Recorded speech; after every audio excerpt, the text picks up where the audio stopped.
What if everything you thought you knew about The Lion King 2 was built on a lie? What if Disney's supposedly heartwarming sequel about love conquering hate was originally designed to shatter audiences with one of animation's most devastating tragedies? Deep within Disney's closely guarded archives lies evidence of a very different Lion King 2.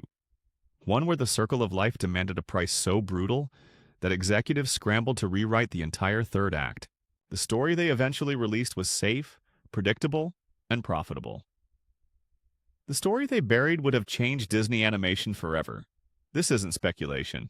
This is detective work. The first clue emerged from an unlikely source. A 2018 interview with animator Andreas Deja, who worked on several key sequences for Lion King 2. When asked about his most challenging scenes, Deja paused. An unusual hesitation for someone typically eager to discuss his craft.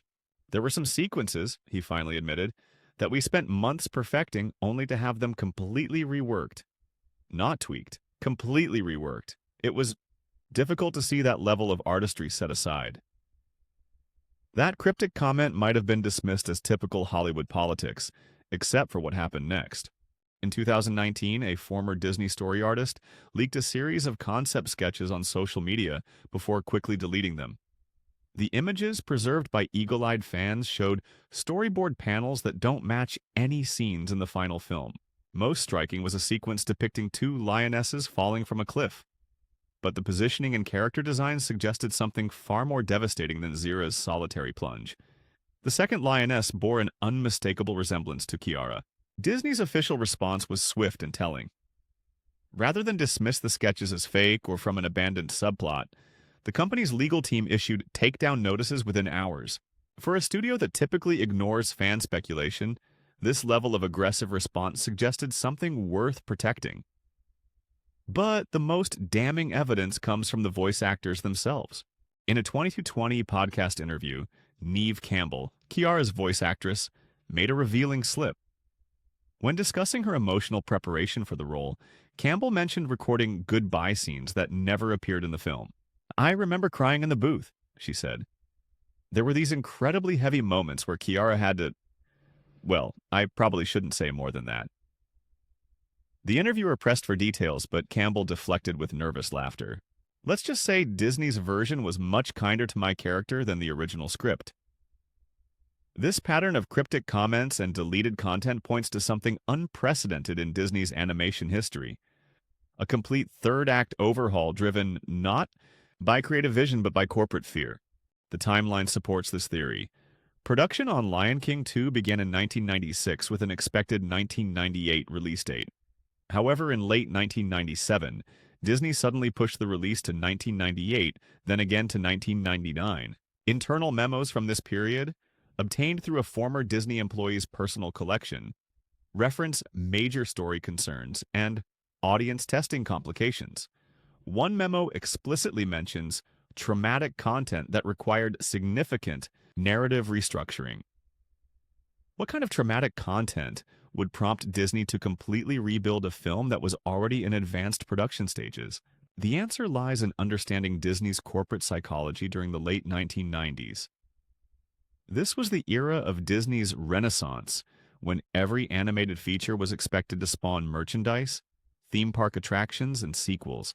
The Lion King had already proven its commercial power, generating over $1 billion in revenue. A sequel needed to protect that brand value above all else. But here's where the story gets interesting. Disney's original approach to Lion King 2 was fundamentally different from their eventual strategy. Early promotional materials described the film as The Lion King's darkest chapter, and a story about the true cost of peace. This wasn't the language of a feel-good family sequel. This was the marketing speak of a studio preparing audiences for genuine tragedy. The shift in tone becomes obvious when examining the film's original voice cast announcements. Disney initially promoted Lion King 2 with taglines like, "Some circles must be broken," and "The pride will never be the same." Compare this to the final film's marketing. "Love will find a way," and "The circle of life continues." The messaging. Transformation is so complete it suggests two entirely different movies. Animation veterans who worked on the project have dropped hints over the years, but always with careful legal language. In a 2017 documentary about Disney sequels, Supervising animator Aaron Blaise mentioned that Lion King 2 required the most extensive rewrites I've ever experienced. We basically threw out 9 months of work and started over. It was unprecedented. When pressed about what necessitated such drastic changes, Blaise's response was telling. Sometimes a story is too powerful for its own good. Sometimes you have to choose between artistic integrity and other considerations. Those other considerations become clear when examining Disney's financial situation in 1997. The company was facing pressure from shareholders to maximize revenue from their animated properties. Focus groups had indicated that audiences associated The Lion King with family bonding and feel-good entertainment. A sequel that subverted those expectations, especially one that ended in genuine tragedy, represented a massive financial risk. But Disney had already committed to the original vision. Animation was well underway, voice recording was complete for most scenes, and marketing materials were in production. The decision to change course wasn't made lightly, and it wasn't made quietly. The evidence suggests that Disney's original Lion King 2 was designed to complete Simba's character arc in the most devastating way possible, by forcing him to experience the same loss that defined his own youth. Kiara's fate wasn't meant to be a happy ending. It was meant to be the price of wisdom. This theory explains numerous inconsistencies in the final film that have puzzled fans for decades. It explains why certain character motivations feel rushed, why some emotional beats land awkwardly, and why the climax feels less earned than imposed. Most importantly, it explains why Disney has been so protective of the film's development history. The studio that gave us Bambi's mother and Mufasa's fall wasn't afraid of traumatizing audiences. They were afraid of traumatizing their profit margins. What happened next would reshape Disney's approach to storytelling for decades to come, and the ripple effects are still being felt today. But to understand how Kiara's original fate would have changed everything, we first need to examine what Disney actually released, and identify the cracks in their carefully constructed alternative. To understand what Disney buried, we must first dissect what they released. The Lion King 2. Simba's pride on the surface tells a coherent story of love-bridging divided communities. But beneath that polished exterior lies a narrative riddled with inconsistencies, rushed character developments, and plot points that feel artificially imposed rather than organically earned. The most glaring issue is Zira's character trajectory. For the majority of the film, she's portrayed as a calculating, patient strategist. She orchestrates elaborate schemes, manipulates her children with surgical precision, and demonstrates the kind of long-term thinking that made Scar such an effective villain. Then in the final act, she suddenly becomes reckless, impulsive, and self-destructive. This isn't character development, it's character replacement. Consider Zira's master plan. Infiltrate Simba's pride through Kovu, earn trust over time, then strike when defenses are down. It's sophisticated, requiring years of preparation and flawless execution. Yet when the plan begins to unravel, Zira abandons this careful approach for a direct assault that any competent strategist would recognize as futile. She's outnumbered, fighting on unfamiliar terrain, with half her forces already questioning her leadership. Why would a lioness capable of such intricate manipulation suddenly choose the least viable path to victory? The answer becomes obvious when viewing her final scenes through the lens of narrative necessity rather than character logic. Zira doesn't choose to attack Pride Rock because it serves her goals. She attacks because the plot requires a climactic battle. Her character has been sacrificed to story structure, a clear sign of hasty rewriting. But Zira's inconsistency is just the beginning. The film's pacing betrays evidence of extensive cuts and restructuring. Act 2 moves with deliberate, measured pacing as Kovu integrates into the pride and develops his relationship with Kiara. Then Act 3 accelerates dramatically, cramming multiple major plot developments into a compressed timeline that feels unnaturally rushed. Kovu's banishment, his reunion with Kiara, the final battle, Vitani's defection, and Zira's demise all occur within what appears to be a single day. This breakneck pace creates emotional whiplash, giving audiences no time to process the implications of each development before the next crisis emerges. Compare this to the original Lion King's pacing. Simba's exile and eventual return span months or years, allowing for gradual character development and meaningful emotional weight. Lion King 2's climax feels like a highlight reel of dramatic moments rather than a naturally unfolding conclusion. The film's visual storytelling provides additional clues. Several scenes contain animation inconsistencies that suggest significant reworking. During Kiara and Kovu's romantic montage, there are subtle continuity errors, changes in lighting, character positioning, and even facial expressions that don't match between cuts. These aren't typical animation mistakes. They're the signatures of scenes that were partially redrawn or spliced together from different versions. Most telling is the cliff sequence itself. The geography makes no logical sense when examined closely. Zira and Kiara tumble down what appears to be a steep slope, yet Zira ends up hanging from a cliff face while Kiara lands safely on a ledge. The physics don't align with the established terrain, suggesting that the original sequence was significantly altered to achieve a different outcome. The character of Kiara herself presents the most compelling evidence of narrative manipulation. Throughout the film, she's established as impulsive, brave to the point of recklessness, and willing to sacrifice herself for others. These aren't arbitrary character traits. They're the building blocks of a tragic hero. Kiara consistently demonstrates that she values peace above personal safety. She ventures into the Outlands despite explicit warnings. She defends Kovu against her father's suspicions, and she places herself between warring factions during the final confrontation. Her entire character arc points towards someone destined to make the ultimate sacrifice for the greater good. Yet the film's resolution requires her to survive while teaching everyone else the value of unity. This creates a fundamental disconnect between character setup and narrative payoff. Kiara's personality suggests someone who would gladly give her life to end the conflict, but the plot demands that she live to enjoy the peace she helped create. The supporting characters suffer from similar inconsistencies. Vitani's sudden conversion from loyal daughter to principled rebel happens with no meaningful catalyst. She witnesses the same events throughout the film that she's witnessed her entire life, yet suddenly develops a moral compass in the final moments. Her defection feels mandatory rather than motivated, as if the script required a certain number of characters to switch sides regardless of character logic. Even Simba's role in the climax feels artificially constructed. He's established as an overprotective father who's learned to trust his daughter's judgment, yet he's completely absent from her most dangerous moment. The king who fought desperately to save his cub from the wildebeest stampede doesn't even attempt to rescue her from a cliff fall. This absence is so glaring it suggests that his presence would have interfered with the intended outcome. The film's thematic resolution also reveals signs of hasty revision. The central conflict between the Pridelanders and outsiders is supposedly resolved through Kiara's speech about unity, but the actual content of her words is surprisingly thin.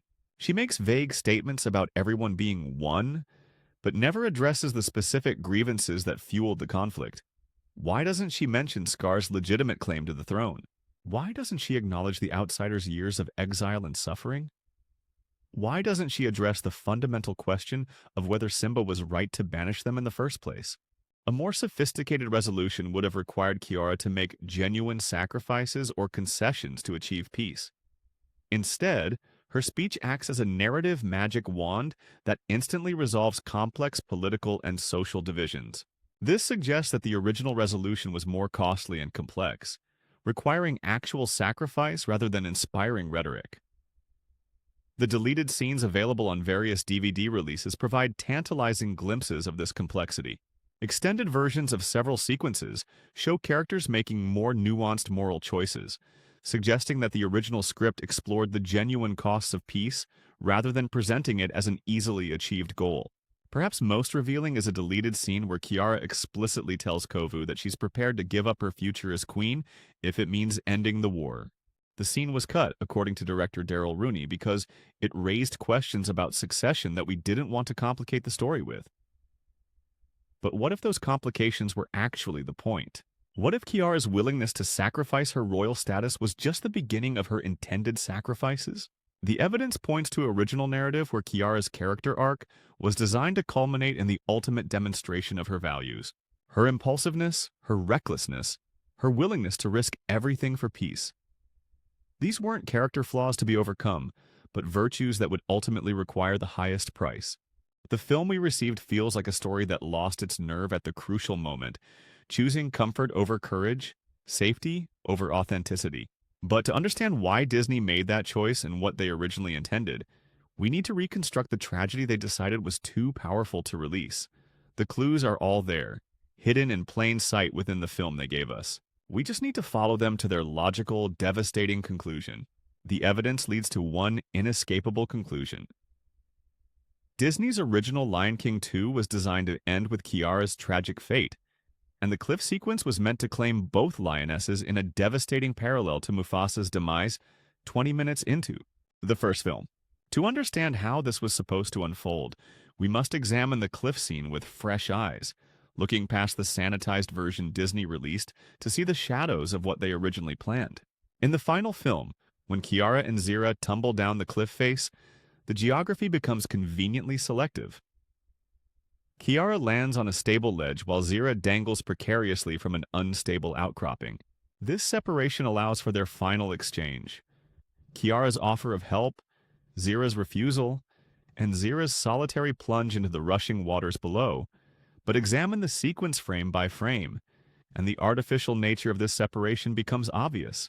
The rockfall that creates Kiara's safe haven appears to come from nowhere, defying the established physics of the tumble. The ledge itself seems designed by narrative convenience rather than geological logic. Most tellingly, Kiara's position on this ledge requires her to be simultaneously close enough to reach Zira, but far enough away to survive Zira's fall. This isn't how Disney typically stages action sequences. The studio built its reputation on meticulous attention to physical logic, even in fantastical scenarios. When Mufasa falls from the gorge, every aspect of the sequence, from his grip on the cliff face to Scar's positioning above him, follows realistic physics. The Lion King 2's cliff scene abandons this attention to detail in favor of engineering a specific outcome. The original sequence, based on concept art analysis and animator interviews, was far more devastating in its simplicity. Both lionesses were meant to fall together, with no convenient ledge to separate their fates. The rockfall that saves Kiara in the final version was originally the very thing that doomed her. Instead of creating a safety barrier, the falling stones were designed to knock both characters from their precarious hold simultaneously, sending them into the churning waters as a pair. This version makes emotional and thematic sense in ways the final film cannot match. Kiara's entire character arc builds towards someone willing to sacrifice everything for peace. Her reckless bravery, her disregard for personal safety, her absolute commitment to ending the cycle of hatred. All of these traits point toward a lioness destined to pay the ultimate price for her convictions. More importantly, this original ending would have provided genuine resolution to the central conflict. In the version Disney released, peace comes through inspiration. Kiara's speech convinces everyone to abandon their grievances and unite. But this resolution feels hollow because it requires no real sacrifice from anyone. The outsiders get to return to the Pride Lands. Kovu gets to marry the princess, and even Simba faces no meaningful consequences for his years of harsh exile policies. Real peace, the kind that lasts, typically requires genuine sacrifice. The original ending would have provided that sacrifice in the most profound way possible. Kiara's intended fate would have served multiple narrative functions simultaneously. For Simba, it would have completed his character arc by forcing him to experience the same devastating loss that defined his own youth. Just as he was forced to grow up when Mufasa perished, Simba would have been forced to truly understand the cost of leadership when his daughter paid the price for his mistakes. For Kovu, Kiara's tragic end would have transformed his character development from a simple redemption story into something far more complex. Instead of earning his happy ending through love, he would have been forced to carry the weight of loss while still choosing to honor Kiara's vision of peace. This would have made his eventual kingship feel earned rather than inherited, built on sacrifice rather than sentiment. Most importantly for the audience, Kiara's fate would have elevated the film from a predictable romance to a genuine tragedy about the cost of breaking cycles of hatred. The parallel to Mufasa's demise is too obvious to be coincidental. Both characters are established as moral centers of their respective films. Both face their ends while trying to save others. Both perish in falls that serve as climactic turning points for their stories. The original Lion King 2 was designed to bookend the saga with matching tragedies, showing that even the circle of life sometimes demands the ultimate sacrifice from its most noble participants. This structural parallel explains why Disney was so committed to the darker version during early production. The studio understood that sequels work best when they deepen, rather than simply repeat the themes of their predecessors. A Lion King sequel that avoided meaningful tragedy would have felt like a betrayal of what made the original so powerful.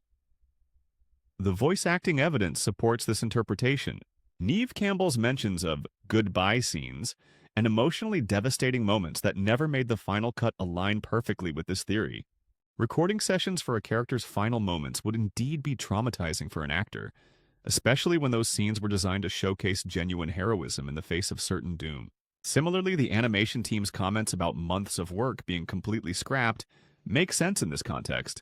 Animating a character's tragic end requires different techniques, different emotional beats, and different visual approaches than animating their survival.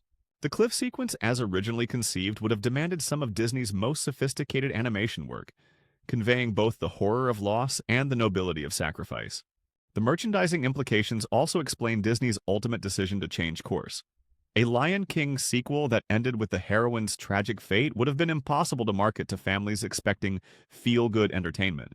Toy lines, theme park attractions, and future sequels all become problematic when your central character meets such a definitive end. But the creative team clearly believed in the power of the original vision. The numerous hints and references scattered throughout the final film suggest that many involved in production still considered the darker version superior. They built a monument to compromise, forever hinting at the masterpiece they weren't allowed to complete. The technical evidence from the animation itself provides the final piece of the puzzle.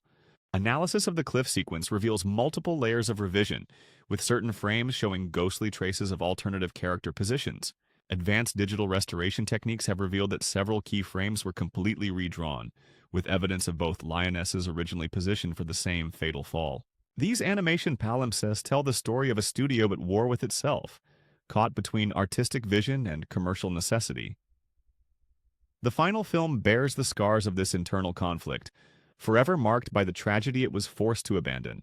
What we received was a story that promised profound themes but delivered surface-level resolution. What we lost was a film that would have redefined Disney's approach to animated storytelling, proving that family entertainment could embrace genuine complexity without losing its emotional power. The original Lion King 2 wouldn't have been a perfect film, but it would have been a complete one.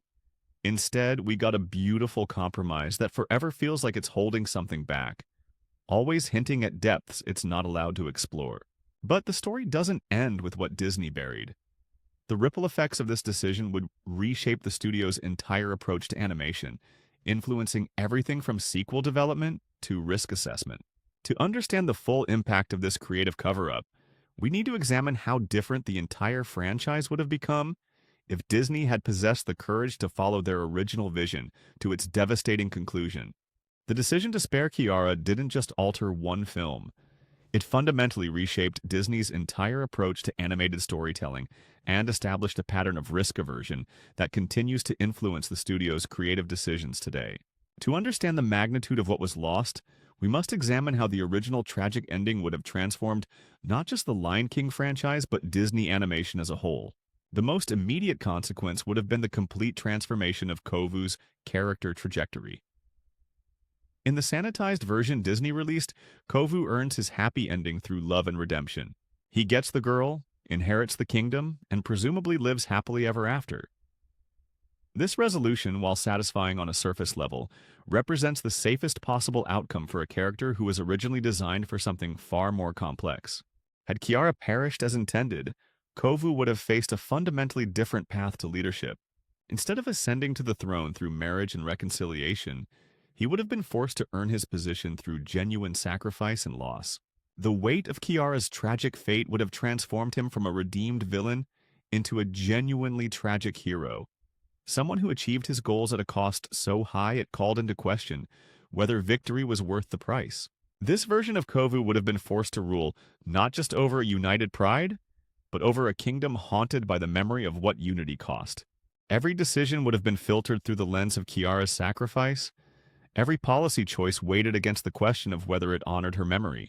This kind of complex, psychologically sophisticated character development was unprecedented in Disney sequels, representing a level of emotional maturity that the studio has rarely attempted since. The implications for Simba's character arc are equally profound. In the final film, Simba learns to trust his daughter's judgment and eventually accepts her choices, but he never faces the ultimate test of his growth. The original ending would have forced him to confront the same devastating loss that shaped his own youth, completing a character journey that began with his father's demise. This parallel would have elevated Simba from supporting character to tragic figure, showing how the cycle of loss and leadership continues across generations. His relationship with Mufasa's spirit would have taken on new dimensions as he joined the ranks of kings who lost children to the demands of the throne. The conversations between father and grandfather spirits in future films would have carried weight impossible to achieve through the safer narrative path Disney ultimately chose. Perhaps most significantly, the original ending would have prevented the existence of the Lion Guard television series entirely. That show's premise, following Kiara's younger brother, as he leads a new generation of protectors, depends entirely on the Pride Lands remaining a stable, family-friendly environment where young cubs can have adventures without facing genuine existential threats. A world where Kiara died for peace would have been too psychologically complex for the lighthearted tone the Lion Guard required. The series' emphasis on teamwork, friendship, and problem-solving through non-violent means would have felt tone-deaf in a franchise that had established genuine sacrifice as the price of meaningful change. Without the Lion Guard's commercial success, Disney's approach to expanding animated properties through television would have developed differently. The studio might have focused on more mature, limited series that could explore complex themes, rather than the sanitized, episodic adventures that became their standard approach. This could have led to a golden age of sophisticated animated television, treating young audiences with the respect for complexity that the original Lion King demonstrated. The merchandising implications extend far beyond toys and theme park attractions. Disney's entire approach to brand management was fundamentally altered by the decision to avoid meaningful tragedy in their animated properties. The Lion King had proven that audiences could handle devastating emotional content while still embracing the characters commercially. Mufasa's tragic fate didn't prevent him from becoming one of Disney's most beloved and profitable characters. But the corporate lesson Disney drew from The Lion King 2's revision was exactly the opposite. That tragedy was too risky for sequel properties. This philosophy would go on to influence countless other projects, from the neutered sequels of the early 2000s to the safety-first approach that has dominated Disney's recent animated output. The pattern of creative compromise established by Lion King 2 can be traced through numerous subsequent Disney projects. Frozen 2's original ending reportedly involved more significant character consequences that were softened in final production. Moana's development included multiple iterations where the protagonist faced more serious personal costs for her heroism. Even Marvel properties under Disney's control have consistently pulled back from meaningful character consequences at crucial narrative moments. This risk aversion has created a peculiar situation where Disney's animated films consistently set up profound emotional stakes, but rarely follow through on them. Characters face apparent danger but emerge unscathed. Relationships appear to end permanently but are quickly restored. Sacrifices seem ultimate but turn out to be temporary. The original Lion King 2 would have established a different precedent, that Disney sequels could deepen and complicate their source material rather than simply extending it. This could have led to a franchise model where each installment genuinely built upon its predecessors thematically and emotionally, creating a cohesive saga rather than a collection of loosely connected adventures.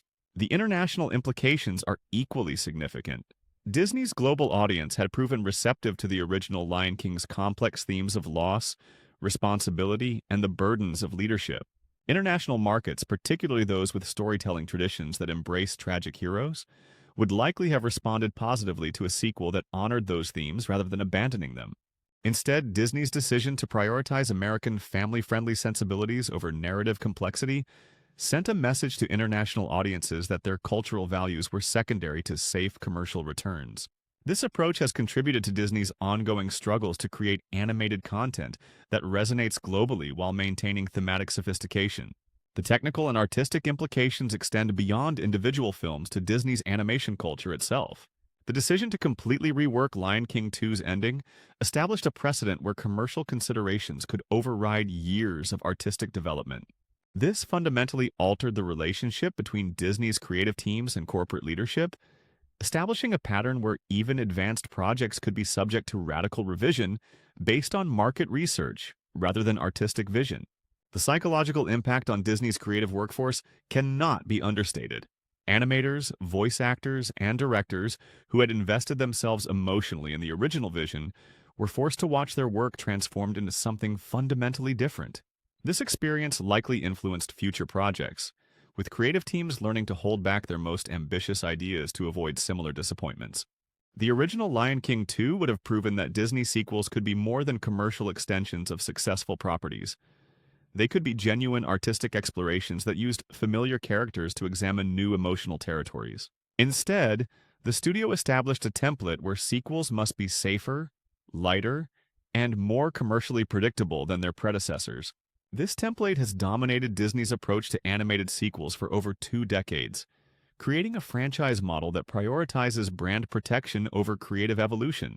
The result has been a series of technically accomplished but emotionally restrained films that consistently hint at depths they're not allowed to explore. But the story of Disney's creative compromise extends beyond animation into the broader entertainment industry, where the studio's risk-averse approach has influenced everything from streaming content to theme park development. To understand the full scope of this cover-up's impact, we need to examine how Disney's decision to bury Kiara's original fate reflects broader patterns of corporate censorship that continue to shape entertainment today. The transformation of Lion King 2 from tragedy to triumph wasn't the result of creative inspiration or audience feedback. It was the product of cold corporate calculation, and the documents that prove it have been hiding in plain sight for over 2 decades. In 2003, a former Disney executive named Patricia Williams published a memoir about her time in the company's strategic planning division. Buried within her broader discussion of Disney's business practices was a single paragraph that revealed the true motivation behind Lion King 2's dramatic revision.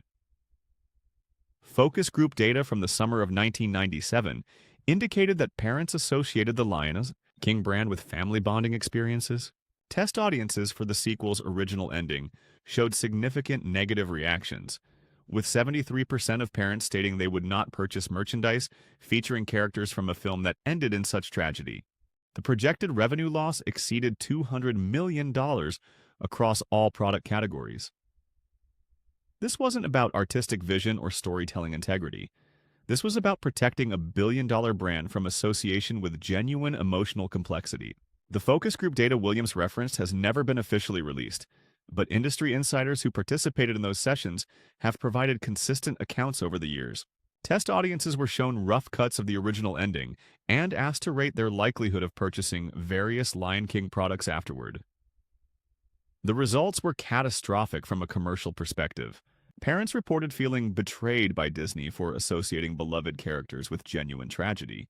Children left the screenings upset and confused, asking why Disney would hurt characters they loved. Most damaging from a corporate standpoint, families indicated they would be reluctant to revisit the franchise through future films, television shows, or theme park experiences. Disney's response was swift and comprehensive. Within weeks of receiving the focus group data, the studio had committed to completely restructuring the film's final act. The decision came directly from then-CEO Michael Eisner, who reportedly told the production team, "We're not in the business of traumatizing families. We're in the business of creating experiences they want to repeat." This philosophy, prioritizing repeatability over emotional authenticity, would become Disney's guiding principle for animated sequels. The success of this approach, measured purely in financial terms, seemed to validate Eisner's instincts. Lion King 2 became one of Disney's most profitable direct-to-video releases, spawning countless merchandise lines and contributing to the franchise's continued commercial dominance. But the long-term consequences of this decision extend far beyond a single film success. The Lion King 2 revision established a template that Disney has followed consistently for the past 25 years. Set up profound emotional stakes, then find ways to resolve them without requiring genuine sacrifice from beloved characters. This approach has created a peculiar form of narrative dishonesty, where Disney films consistently promise more emotional complexity than they're willing to deliver. Consider the pattern across Disney's subsequent animated releases. Frozen sets up Elsa's isolation and Anna's sacrifice, then resolves both through the power of love without lasting consequences. Moana establishes the ocean's demand for heroic sacrifice, then finds a way for the protagonist to save everyone without personal cost. Even recent films like Encanto and Raya establish family conflicts that seem to require genuine change and compromise, then resolved through magical solutions that restore previous relationships without addressing underlying problems. This template has become so entrenched that Disney's creative teams seem to automatically build escape hatches into their most dramatic moments. Characters appear to perish but are quickly restored. Relationships seem permanently damaged but are instantly healed. The studio has become expertly proficient at creating the appearance of stakes without the reality of consequences. The international impact of this approach has been particularly significant. Disney's global competitors, particularly Studio Ghibli, Pixar before its Disney acquisition, and various European animation studios, have continued to create animated films that embrace genuine emotional complexity. These studios have proven repeatedly that international audiences are not only willing but eager to engage with sophisticated animated storytelling that doesn't shy away from meaningful consequences. Yet Disney's dominance in global markets has meant that their risk-averse approach has become the de facto standard for mainstream animated entertainment. Smaller studios, dependent on Disney's distribution networks and marketing power, have been pressured to adopt similar approaches to gain access to international audiences. The technological implications are equally profound. Disney's animation capabilities have advanced dramatically since 1997, but their narrative sophistication has arguably regressed. The studio that once trusted audiences to handle Bambi's mother's fate and Mufasa's tragic end now seems convinced that modern families are too fragile for genuine emotional challenges. This represents a fundamental misunderstanding of what made Disney's classic films so enduringly popular. The original Lion King wasn't beloved despite Mufasa's tragic fate. It was beloved because of it. The film's willingness to confront genuine loss gave weight to its themes of responsibility, growth, and the passage of time. Without that emotional authenticity, the story's triumphant moments would have felt hollow. The cover-up of Lion King 2's original ending reflects broader patterns of corporate risk management that have come to dominate entertainment production. Studios now routinely test multiple endings, focus group character decisions, and adjust narrative elements based on audience response data rather than creative vision. This approach has created a generation of entertainment designed by committee, where the rough edges of genuine artistic expression are smoothed away in favor of content that offends no one while inspiring no one. The result is technically proficient but emotionally sterile, capable of providing temporary distraction, but incapable of creating the lasting emotional connections that define truly great art. The streaming era has only intensified these tendencies. With detailed viewing data available for every scene, studios can now identify exactly which moments cause audiences to stop watching and adjust future content accordingly.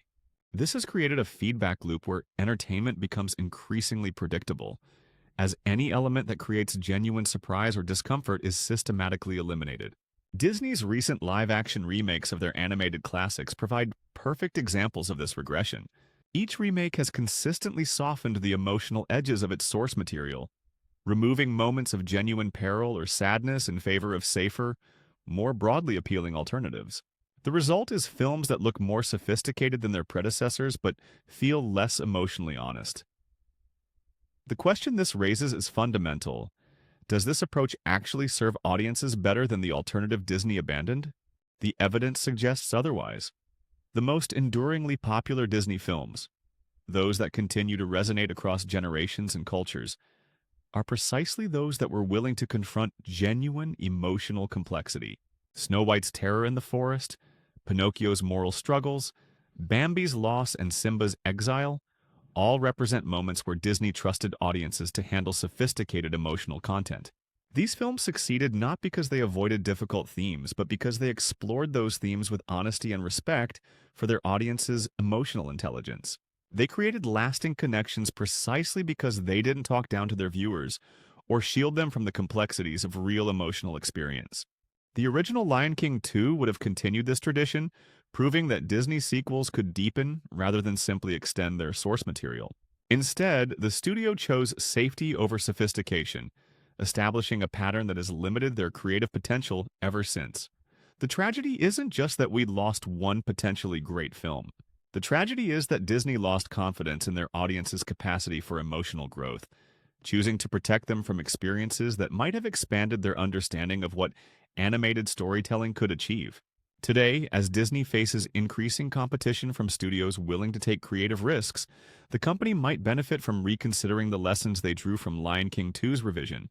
Audiences have proven repeatedly that they're hungry for content that respects their emotional intelligence and challenges their expectations. The question is whether Disney still has the courage to provide it, or whether they've become too invested in their own risk-averse mythology to remember what made them great in the first place. Perhaps it's time for Disney to stop protecting audiences from emotional complexity and start trusting them with the kind of sophisticated storytelling that once made the studio a genuine cultural force, rather than simply a commercial empire. The choice, like the original ending of Lion King 2, remains buried in corporate vaults. But the impact of that buried choice continues to shape every Disney film that hints at profundity while delivering predictability. Some stories are too important to remain hidden. Some truths are too significant to stay buried. And some creative decisions are too consequential to be forgotten, especially when they continue to influence the entertainment we receive today.